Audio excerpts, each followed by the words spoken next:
friends, welcome back. Today's time for a new layout, not one of the layouts I've made previously that I've suddenly realised I need to edit and narrate. So this is a layout I made using the May hip kit and some photos from the lizard. So this is going to go opposite the layout I shared last Monday, which have got pictures from this trip as well.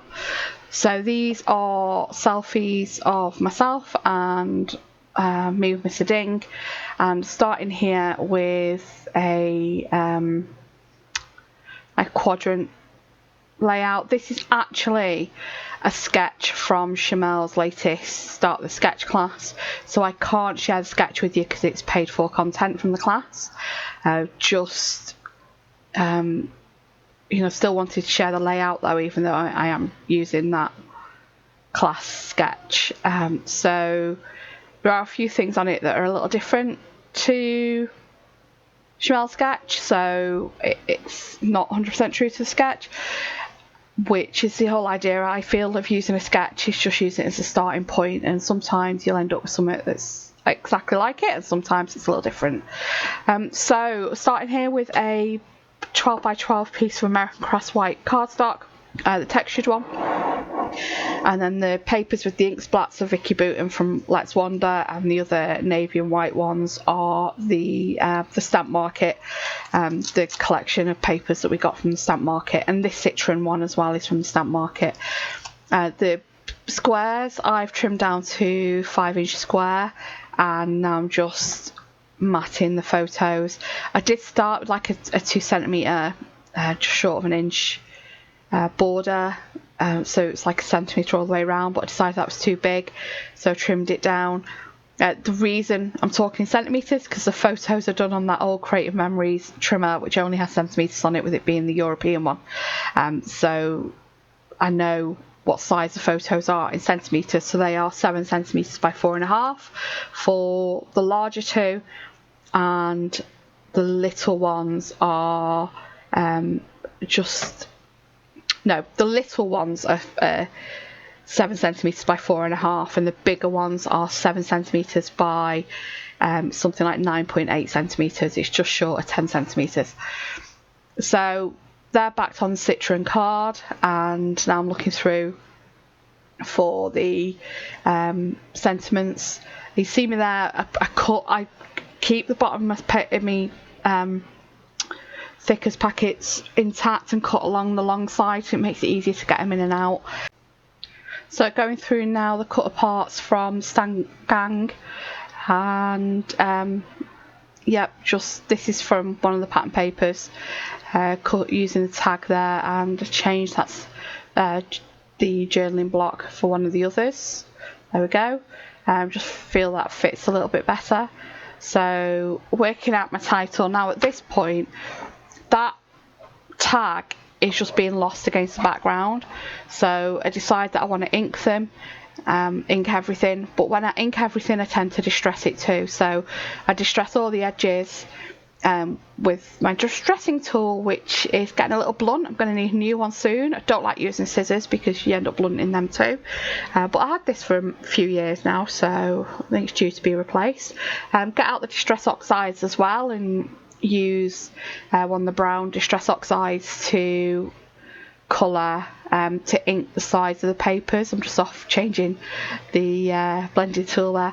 I'm not going to make you watch me do all of them, but I do distress every one of those blocks, the tag and the journal spot, and also the main 12 by 12 page. So I do this where I'm going around distressing all the edges and then inking them on all those papers and cards. So that's it all done, all of it inked, and I just really like the look of that, and don't always do it, very rarely do it actually, but I think sometimes it's needed. It just lifts elements, especially when that noted tag was being lost against the background. I think it really helps just lift it, gives your page a little bit more texture and dimension as well, without adding bulk, which I like. So just getting all the photos and the photo blocks all stuck down, do them all on a bit of a wonk. So that's on purpose. You know, if you purposefully do them wonky, then it looks like you've done them on purpose instead of it looking like you're supposed to be getting them straight and you've gone wrong. I'm just trying to work out the spacing, that's why I brought my ruler in there. Do bring them a little bit closer in and then decide it's too close in because the tag is overlapping the block above it and I didn't want that, so I move it out a little bit. Instead, they're all, even those big blocks are on a bit of a wonk as well. That's on purpose. I'm going to use some of these labels from the cut apart sheet as well. So I'm trying to get the colours in, so the pink and the green and the blue from the tag and the journaling block. Distress the edges on these are 3 edges that you'll see. Again, not going to make you watch all of them. I'm just going to cut that out in a second and come back and they're all in and stuck down. There you go. So yeah, so those labels are the green, which is around the hole in the tag, the pink, which is the text on the tag, and the blue, which is the hello the journal block. So it's just get those 3 colours. Use these bright pink letters, which are amazing. I really like these. I tend not shy away from stuff that's bright pink, but I think these look great, and it's a really good contrast against the blues and the whites and the blacks and dark colours on this page. So looking at bringing that pink into 2 other spots, so the bright pink from the letters. To begin with, I'd actually go with 3 labels on the 3 photo blocks and then decide to remove one of them, so it's 3 points with the pink of the title and then the 2 photos. They do get moved around a bit until I'm happy with where they are, and then one of them gets tucked away completely. Like I said, so I've got the 3 spots with Oh Happy Day. Here we go, there we go.